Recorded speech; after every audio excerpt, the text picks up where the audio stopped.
Today's story from Gong Gong is Time for a Change. Phoebe and the Little Red Trike. Time for a change. Phoebe was lying in bed, having just woken from a wonderful dream in which she'd been flying with her little red trike over the sea near her pawpaw and Gong Gong's house in Dorset. It was a piece of seaside she knew well, as she had been there many times already. She particularly liked walking along under the cliffs and looking for the fossils which often lay scattered along the beach. In fact, she already had a good collection on her windowsill of the ammonites, which looked like little curled up snails, of the trilobites, which looked like the woodlice in the garden shed, and the belemnites, which looked like nothing else much. Collection of dust was what her mum called it when she tried to tidy up her eldest daughter's room, but Phoebe resisted all attempts at rearranging or moving the fossils. As she lay there, she became aware of the sun streaming through her bedroom window and thought how nice it would be to go out to the park on her little red trike with all her friends, known to all and sundry as Fog, Phoebe's gang. She nudged Puss, who was grinning even in his sleep. "Come on," she said, "let's go outside and see if we can find some fun." What's going on?" said a sleepy fox, barely opening his eyes.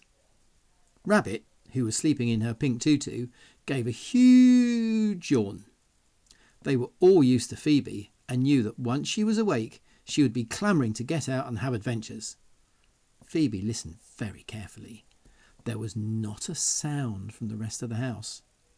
Carefully, she got up and threw on the clothes she'd been wearing yesterday. She gathered up her little gang and began tiptoeing outside. "And where do you think you're going, young lady?" said a voice. Phoebe looked up in astonishment and saw her dad standing at the door with his arms folded. "Joe, son, Dad," said Phoebe, who had learned a few words of Chinese from her pawpaw. "I'm just going to have a little ride on my trike," she said as sweetly as it was possible to be, and then she ran back inside and gave him a big hug. Phoebe knew exactly how to get round her dad and knew that he could hardly bear to say no to his daughter. "Well, OK then," he said a little uncertainly. "But don't go too far, because I've got a surprise for you." "Oh, wow," said Phoebe excitedly, who liked surprises. Tell me," she shouted. "Shh," said her dad. "Don't wake Mum. You know how she likes her beauty sleep." Then he said, "I'll get dressed and be over in the park in a little while." "OK, Dad," said Phoebe, and rushed off to get her little red trike from the shed. "Sorry, Joe," she yelled as the lollipop lady pressed herself against the wall as Phoebe rushed by. "Sorry, Mr. Postman," she yelled again as he also flattened himself against the wall. Mr. Postman and Joe looked at each other and smiled. They were used to Phoebe by now and knew that she always pedalled her little red trike as fast as possible. And they also knew to keep well out of the way as she rushed past. Soon Phoebe was in the park and looking around for her friends. Unfortunately, they were nowhere to be seen. She thought for a couple of seconds, then said, "OK then, Fog, let's go and have an adventure." No sooner had she said this when Foxy's phone rang. "OK," he said, adding, "We're not far away and we'll be there in a jiffy." He turned to the others and said, "Well, you wanted an adventure, so let's go." Phoebe pedalled, and soon Fog and the little red trike were swooping over the trees and out of the park. Foxy started to explain that they weren't going very far this time, but before he could say any more, they found themselves by the side of the dock next to M Shed. Phoebe had been there many times before, but always liked this part of her home city.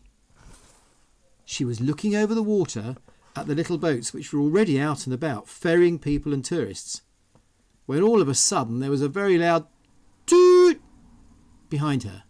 Phoebe, Fog and the little red trike nearly jumped out of their skins and leapt out the way. "Ha ha!" said a voice behind them, and they all looked round to see the steam shunting engine just getting ready to leave the engine shed. "You nearly made me fall over," said Phoebe grumpily, trying to make herself heard above all the noise of the hissing steam. The engine looked downcast. "I'm sorry," he said. "I was only trying to have some fun." "That's all right," said Phoebe. Then she added, "I'd like to stay and talk, but I've got a job to do." "OK," said the engine. "See you again, I hope." And he gave another loud toot on his whistle as Phoebe and Fogg pedalled off along the dock. "OK," said Foxy. "Now we've got to try to find the little ferry boat. It seems that a little boy has lost his bobble hat in the water, and I said that we could try to get it back for him." Just then they could see the Bristol ferry boat bobbing by the side of the harbour. "Hello, Mr. Ferryman," called out Phoebe. "Hello, little girl," said the ferryman with a smile, adding, "And hello to all your friends as well," as he saw Rabbit, Puss and Foxy all hanging on to the little red trike. Phoebe explained about the little boy's bobble hat, and the ferryman agreed to take them out on the water to look for it, as he had a little time before his next trip. Soon Phoebe and Fogg were sat in front of the little ferry looking for the stray bobble hat. "Where did he lose it?" asked the ferryman. Foxy whispered into Phoebe's ear, and then she said, "Oh, I think he was up near the SS Great Britain." "No problem," said the ferryman. "We'll be there in a jiffy." He soon brought the little ferry right up close to the big old boat. "Wow," said Phoebe in amazement. I've seen her before, but never from the water like this. She is so big, and the masts are so tall." "Well," said the ferryman, "in her day she was considered to be one of the finest ships ever built, and she sailed all over the world." Just then Puss pointed at something bobbing in the water. They all looked carefully, and there, sure enough, was a very soggy red and black striped bobble hat. In no time at all, the ferryman brought the little ferry alongside and reached down and pulled it from the water. As the ferryman made for the landing stage, Phoebe squeezed as much water from the hat as possible. "Thank you, Mr. Ferryman," she shouted as she and her friends clambered ashore. "See you soon, I hope," said the ferryman as he sailed off to his next job.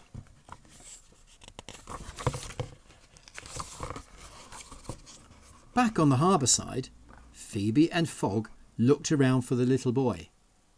Foxy said, "There he is with his mummy and daddy. Let's go and give it back to him." As soon as the little boy saw Foxy with his hat, he rushed over.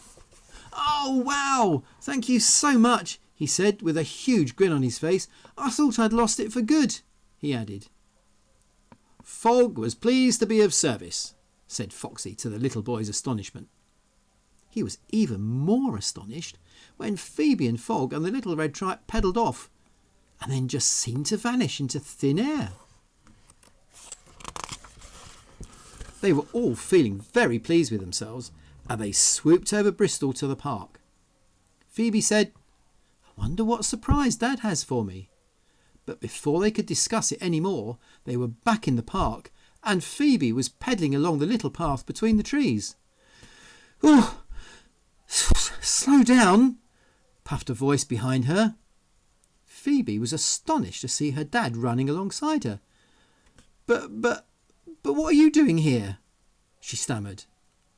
Her dad didn't really answer, but just smiled and said, "I hope you like your surprise." She wasn't sure why, but something made her look down, and what she saw made her so surprised that she nearly fell off. She was still pedalling, and her friends were still hanging on, but her little red trike seemed to have just lost a wheel, and Phoebe found herself just pedalling on 2 wheels. But, stammered Phoebe again. "Hello," said a voice. I'm your little green bike, adding, I hope you're ready for some more adventures. The end. Night-night, Phoebe. Night-night, Summer.